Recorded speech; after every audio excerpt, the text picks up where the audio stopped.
Os Estados Unidos têm trabalhado arduamente para continuar a exercer pressão sobre Moscou através de novas sanções, à medida que surgiram sinais de fissuras na economia e na sociedade da Rússia, devido à guerra e às sanções sem precedentes contra Putin e seus oligarcas por parte dos ocidentais. Em 13 de setembro, os líderes da Coreia do Norte e Rússia se reuniram no cosmódromo russo de Vostochny para uma cimeira militar que sublinha como seus interesses estão se alinhando face aos confrontos separados e cada vez mais intensos dos seus países com os Estados Unidos. As negociações secretas duraram de 4 a 5 horas, após as quais Kim saiu do encontro, e analistas que acompanham o caso sugerem que o coreano esteja à procura de ajuda russa para desenvolver satélites de reconhecimento militar, que ele descreveu como cruciais para aumentar a ameaça dos seus mísseis com capacidade nuclear. Isso porque as pesquisas nuclear e espacial de Pyongyang estão restritas e precisam de dados e mais tecnologia.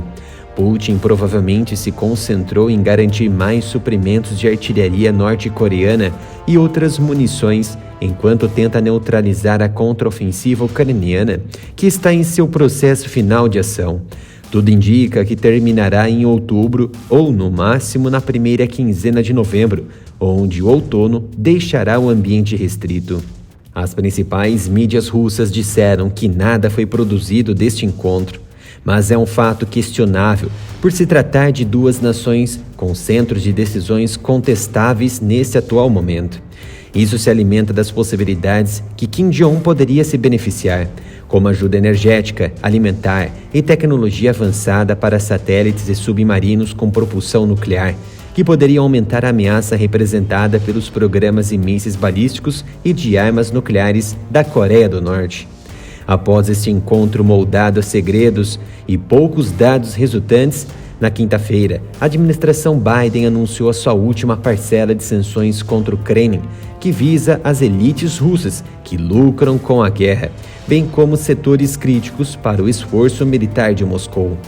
Além disso, na sequência de uma reunião entre Putin e o líder norte-coreano, os Estados Unidos também têm como alvo as elites e as famílias envolvidas no aprofundamento das relações entre a Rússia e a Coreia do Norte, o que pode afetar pessoas de várias gerações dessas famílias em todo o mundo, uma verdadeira caça às bruxas. Os Estados Unidos têm alertado há meses sobre o encontro entre os dois países que poderia fornecer armas à Rússia em troca de tecnologia de mísseis balísticos. Mas o que chamou a atenção foi a ameaça velada, partida de Washington, que incomodou o presidente Vladimir Putin. O presidente russo criticou os Estados Unidos pela alegada utilização de mais sanções econômicas, restrições financeiras e destacou as ameaças de usar forças militares por parte dos Estados Unidos para alcançar os seus objetivos no cenário global. Comentando uma declaração do secretário de Estado americano, Antony Blinken, sobre as negociações de paz entre a Rússia e a Ucrânia, Putin referiu-se às relações internacionais como uma dança, dizendo que os americanos não sabem dançar este tango.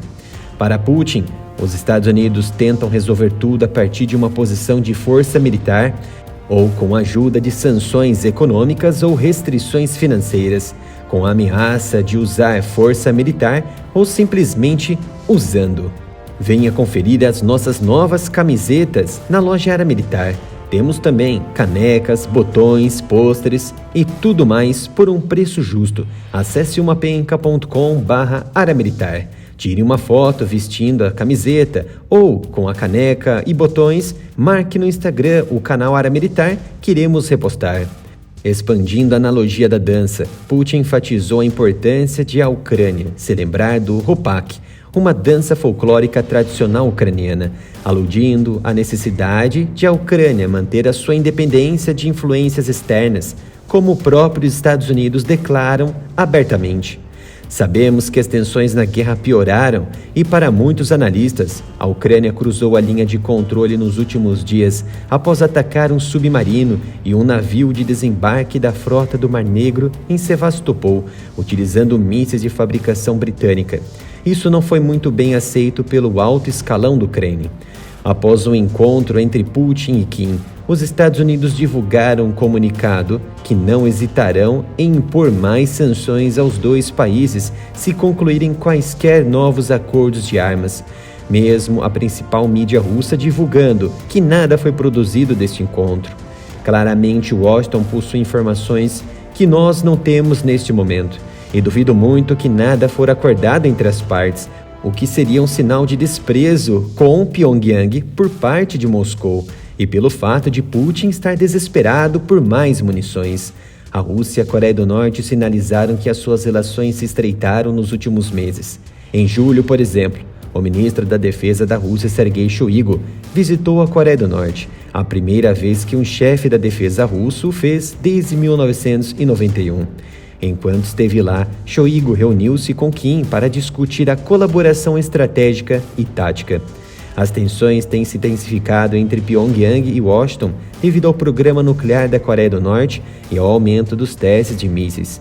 A Coreia do Norte enquadrou esses lançamentos de mísseis como uma resposta defensiva aos exercícios militares conjuntos dos Estados Unidos com a Coreia do Sul e o Japão, perto da Península Coreana. Os Estados Unidos, que fornecem milhares de milhões de dólares em ajuda à Ucrânia, têm alertado os seus concorrentes e adversários, incluindo a China, para não ajudar a Rússia na sua ofensiva militar. Ou seja, a aliança militar e econômica formada por mais de 50 nações só pode permanecer do lado ucraniano e americano.